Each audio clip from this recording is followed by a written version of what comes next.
Boa noite a todas e todos, começando mais um Resumo com o Bernardo, o seu resumo diário com tudo o que aconteceu no Brasil e no mundo que afeta o seu dinheiro e os seus investimentos. Primeiro dia do novo semestre, do novo trimestre, do novo mês, 1º de julho de 2020, metade do ano ficando para trás. Quarta-feira, dia de mais uma valorização do Ibovespa. No dia de hoje, a Bolsa Brasileira, medida pelo Ibovespa, o principal índice da nossa Bolsa, subiu 1,21% para 96.203 pontos, chegando perto dos 97 mil do ponto de resistência, da linha de resistência, para ver se o Ibovespa vai superar e vai arrumar os 100 mil pontos. O IFIX, índice de fundos imobiliários, subiu 0,35%. Nos Estados Unidos, as bolsas ficaram meio vai, meio fica, meio para cima, meio para baixo. O S&P subiu 0,50%, Dow Jones caiu 0,30% e Nasdaq subiu 0,95%, para mais um recorde da Nasdaq, acima de 10.100 e tantos pontos. VIX, índice de volatilidade dos mercados americanos, caiu 5,95%.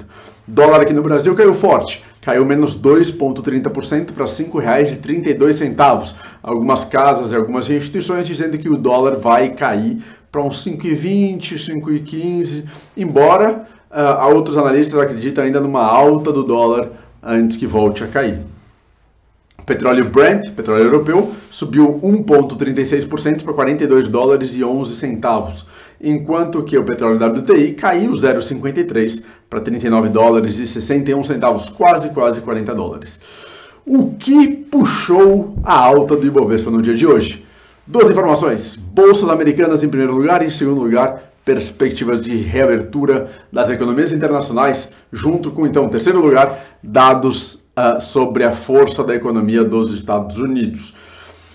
Isso trouxe um otimismo por parte dos investidores. Então vamos lá, já começar com os dados sobre a economia dos Estados Unidos. Em junho, dados reportados hoje, a economia americana criou 2,4 milhões de postos de trabalho no setor privado. Esse dado veio abaixo da expectativa. A expectativa era de uma criação de 2,9 milhões de vagas, mas houve uma revisão dos dados de emprego, das vagas criadas em maio. Então, essa revisão, mostrando uma criação maior de vagas de emprego em maio, fez com que os investidores ficassem agitados e otimistas, porque criou vaga em junho, criou vaga em maio, revisou em maio, ou seja, a economia americana a princípio está se recuperando. No total, ontem mesmo o líder, o chefe do gabinete de crise contra o coronavírus mencionou que o setor, na verdade, que a economia americana ainda pode demorar bastante para se recuperar e que os efeitos do coronavírus podem aumentar e que em breve nós poderíamos ter mais de 100 mil casos de novas contaminações nos Estados Unidos por dia, ou seja, o coronavírus estaria acelerando lá. Vacinas contra a Covid. As vacinas hoje chamaram a atenção do noticiário internacional e animaram os investidores também. A Pfizer, junto com a empresa BioNTech,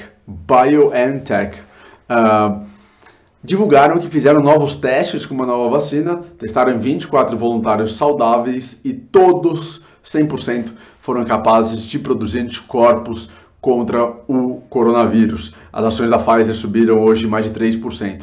Essa é a 17ª vacina testada no mundo, tem uma corrida aí gigantesca no mundo pela vacina.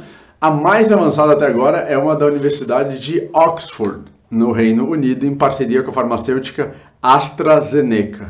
Já fizeram testes com mais de 50 mil pessoas e têm feito testes cada vez mais. Brasil, inclusive, fazendo uma parceria com Oxford para poder desenvolver junto e poder conseguir acesso a essa vacina.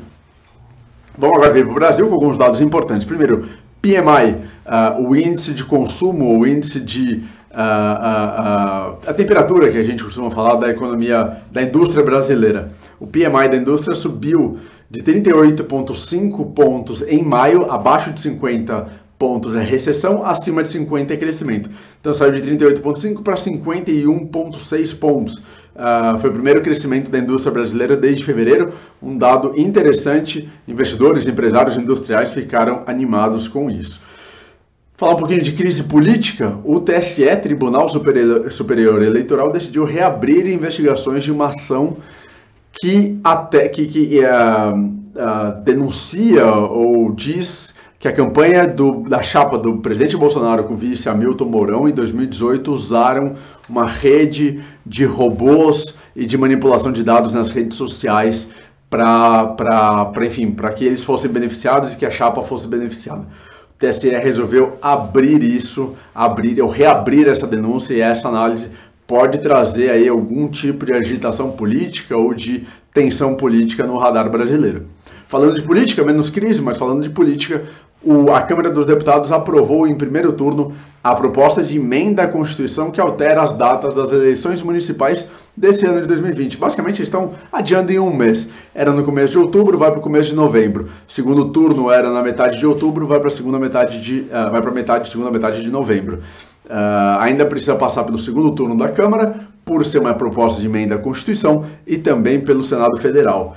Mas, ao que tudo indica, isso deve ser aprovado como uma medida de proteção da saúde da população brasileira e permitir que as eleições sejam realizadas ainda neste ano.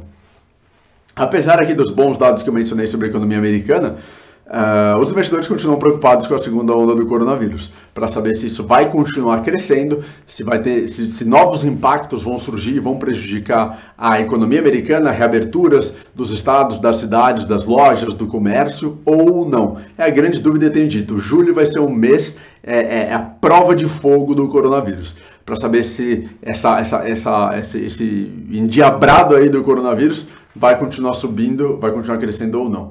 Na Alemanha, foram divulgados dados sobre o desemprego e 69 mil pessoas perderam emprego na Alemanha em junho. E isso foi bem abaixo da expectativa do mercado, que era de 120 mil vagas destruídas na Alemanha, e os investidores ficaram animados. O PMI, o índice de aquecimento e de confiança de consumidores da indústria, teve também um desempenho acima do esperado. Tô indo para Brasil, Europa, Estados Unidos, Brasil, Europa, Estados Unidos, vamos lá. Brasil de novo, Cielo hoje teve uma alta expressiva porque o CAD, o Conselho Administrativo de Defesa Econômica, que é o órgão do governo brasileiro responsável por deliberar e determinar e proteger a livre concorrência e impedir monopólios, oligopólios e concentrações excessivas, tinha decidido, acho que há umas 2, 3 semanas, não permitia a associação e a parceria entre Cielo e o WhatsApp, e hoje voltou atrás, liberou essa parceria. Mas ainda falta a autorização do Banco Central, e é no Banco Central que a coisa pode pegar mais. Vamos de novo, Estados Unidos e China. China aprovou ontem, como eu falei para vocês no resumo com o Bernardo, o parlamento chinês aprovou a nova lei de segurança em Hong Kong, ou sobre Hong Kong. Houve grandes protestos hoje contra essa nova lei e contra, enfim, a perda de autonomia da região de Hong Kong. E hoje o Congresso americano aprovou uma lei que penaliza, sanciona e multa bancos que fizerem negócios com oficiais chineses, sejam pessoas físicas, pessoas jurídicas da China, que estejam de alguma forma relacionadas ou vinculadas a essa nova lei sobre a região autônoma de Hong Kong. Os Estados Unidos, é esperado algum tipo de retaliação por parte dos Estados Unidos, porque eles não queriam que Hong Kong perdesse a sua autonomia. Isso afeta negócios, empresas americanas, europeias, etc. FMI disse hoje que a economia asiática como um todo, pela primeira vez na história ou pela primeira vez nas nossas lembranças, ou seja, em longo período, vai encolher e vai ter recessão. A expectativa é que tenha uma contração de 1,6% nesse ano. A previsão anterior de abril era que não houvesse crescimento na Ásia, ficasse 0 a 0, agora a projeção é de queda. Amanhã, todos os olhos, mercado atento aos dados de pedidos de auxílio-desemprego dos Estados Unidos, que vai ser divulgado toda quinta-feira, né? Que é divulgado toda quinta-feira. E amanhã é o último dia de transações de negócio nas bolsas de valores americanas dessa semana, porque sexta-feira começam as comemorações pelo Dia da Independência dos Estados Unidos, que é dia 4 de julho. Cai no sábado, mas amanhã é o último dia, na sexta-feira. Não tem bolsas de valores nos Estados Unidos, aqui no Brasil tem normalmente. Esse foi o resumo com o Bernardo do dia de hoje, as notícias e fatos mais importantes que afetam seu dinheiro e seus investimentos. Sua hora de compartilhar esse vídeo com pelo menos 3 pessoas. Pega o link, compartilha, manda para elas ou menciona aqui 3 pessoas diferentes para assistirem e saberem o que aconteceu hoje no Brasil e no mundo. Obrigado, um abraço e até amanhã. Tchau!